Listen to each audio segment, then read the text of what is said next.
everyone, I'm Cindy Lou and I'm visiting the Miller Branch today with my buddy here. We're going to share you one of our favorite stories, the story of us. Do you know who this guy is here? That's right, that's the Grinch. Did you know he used to hate Christmas?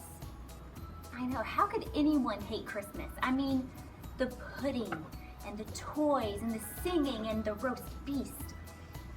I'm getting excited just thinking about it right now. Are you guys excited? Well, the Grinch, he hated Christmas. Let's see what happens. How the Grinch Stole Christmas, written by Dr. Seuss. Every Who down in Whoville liked Christmas a lot. But the Grinch, who lived just north of Whoville, did not. The Grinch hated Christmas, the whole Christmas season. Now please don't ask why, no one quite knows the reason. It could be his head wasn't screwed on just right. It could be perhaps that his shoes were too tight. But I think that the most likely reason of all may have been that his heart was 2 sizes too small. Poor Grinch.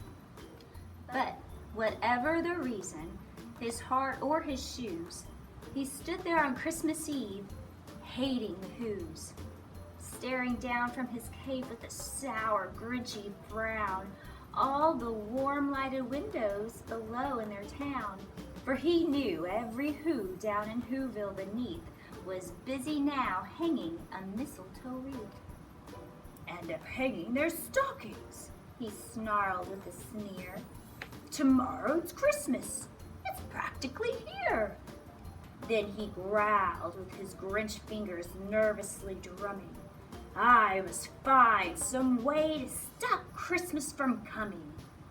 For tomorrow he knew all the Who girls and boys would wake bright and early. They'd rush for their toys and then, oh, the noise.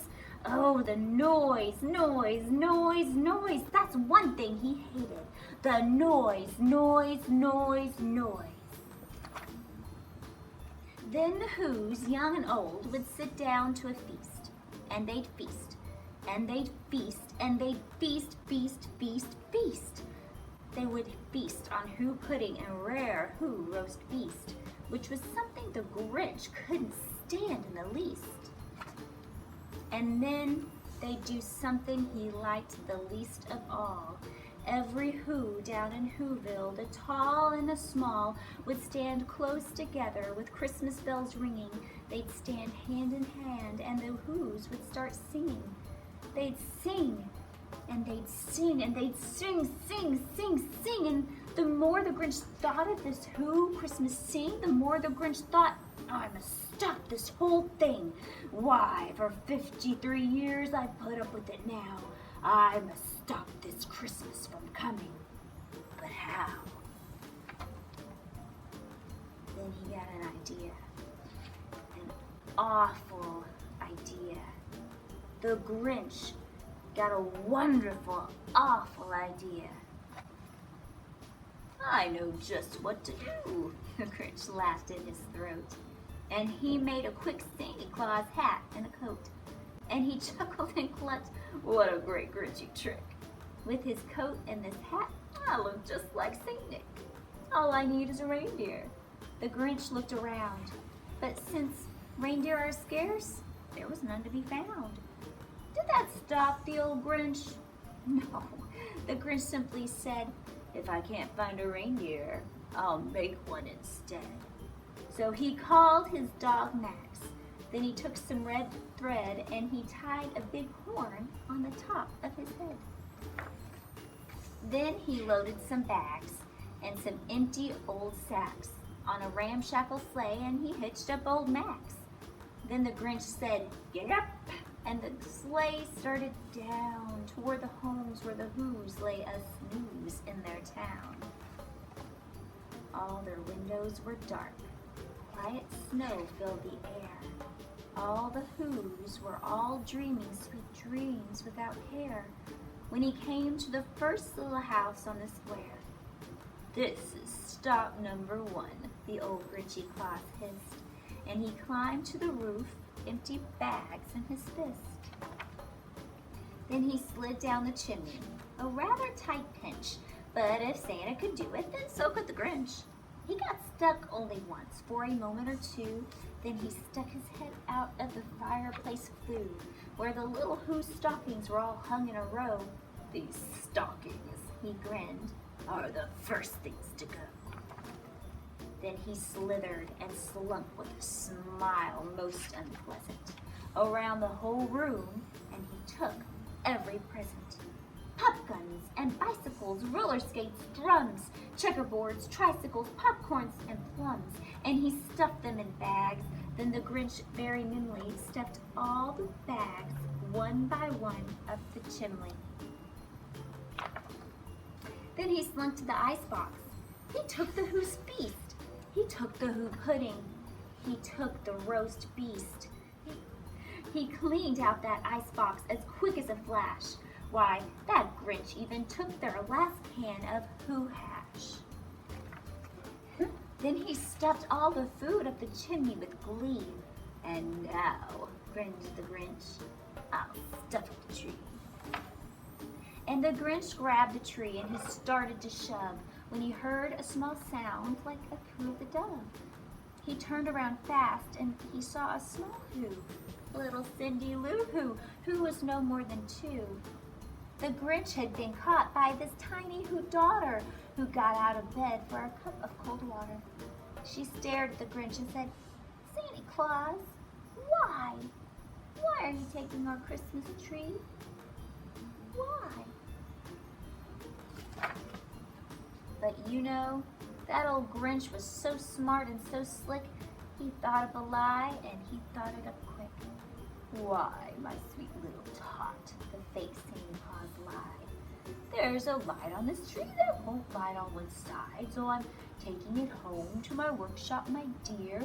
Fix it up there and I'll bring it back here." And his fib fooled the child. Then he patted her head and he got her a drink and he sent her to bed. And when Cindy Lou Who went to bed with her cup, he went to the chimney and stuffed the tree up. Then the last thing he took was the log for their fire. Then he went up the chimney himself, the old liar. On their walls he left nothing but hooks and some wire, and one speck of food that he left in the house was a crumb that was even too small for a mouse. Then he did the same thing to the other Who's houses, leaving crumbs much too small for the other Who's mouses. It was 1/4 dawn, all the Who's still abed, all the Who's still a snooze when he packed up his sled. Packed it up with their presents, the ribbons, the wrappings, the tags and the tinsel, the trimmings, the trappings. 3,000 feet up the side of Mount Crumpet, he stood with his load to the tip-top to dump it. Pooh-pooh to the Who's, he was grinchishly humming. "They'll find out now that no Christmas is coming. They're just waking up, I know just what they'll do. Their mouths will hang open a minute or two, then the Who's down in Whoville will all cry, boo-hoo." "That's a noise," grinned the Grinch, "that I simply must hear." So he paused, and the Grinch put a hand to his ear, and he did hear a sound rising over the snow. It started in low, then it started to grow. But the sound wasn't sad. Why, the sound sounded merry. It couldn't be so, but it was merry, very. He stared down at Whoville. The Grinch popped his eyes. Then he shook. What he saw was a shocking surprise. Every Who down in Whoville, the tall and the small, was singing without any presents at all. He hadn't stopped Christmas from coming. It came. Somehow or other, it came just the same. And the Grinch, with his Grinch feet ice cold in the snow, stood puzzling and puzzling. How could it be so? It came without ribbons. It came without tags. It came without packages, boxes, or bags. Then he puzzled 3 hours till his puzzler was sore. Then the Grinch thought of something he hadn't before. Maybe Christmas, he thought, doesn't come from a store. Maybe Christmas, perhaps, means a little bit more. And what happened then? Well, in Whoville they say that the Grinch's small heart grew 3 sizes that day. And the minute his heart didn't feel quite so tight, he whizzed with his load through the bright morning light, and he brought back the toys and the food for the feast. And he himself, the Grinch, carved the roast beast. The end.